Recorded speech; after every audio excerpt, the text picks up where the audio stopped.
চাচা, মনে আছে তো কোন মার্কায় ভোট দিবেন? শোনো জলিল মিয়া, যে যোগ্য প্রার্থী আমি তারই ভোট দেবো, বুঝলা? উনি কি আপনাকে ভোট দিতে মানা করতেছে? আর আপনি মার্কা সহ ক্যাব গেঞ্জি পরে আসছেন কেন? জানেন না এটা করা যাবে না? শোনেন, নির্বাচনের দিন ভোট কেন্দ্রের 400 গজের মাঝে কোনো ধরনের নির্বাচনী প্রচারণা, মিছিল, ভোট প্রার্থনা কিংবা ভোট না দেওয়ার জন্য প্ররোচিত করা যাবে না।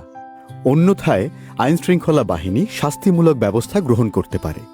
ভোটের দিন কেন্দ্র ও আশেপাশের শৃঙ্খলা ও নিরাপত্তা নিশ্চিত করা, অননুমোদিত ব্যক্তির প্রবেশ ঠেকানো ও ভোট কেন্দ্রের বিশৃঙ্খলা প্রতিরোধ করা, ভোট গণনা শেষে ব্যালট ও নির্বাচনী উপকরণ নিরাপদে রিটার্নিং অফিসারের কার্যালয়ে পৌঁছানো আইনশৃঙ্খলা বাহিনীর দায়িত্ব। আইনশৃঙ্খলা বাহিনীকে সহায়তা করুন, ভোট দিয়ে গণতান্ত্রিক দেশ গড়ুন।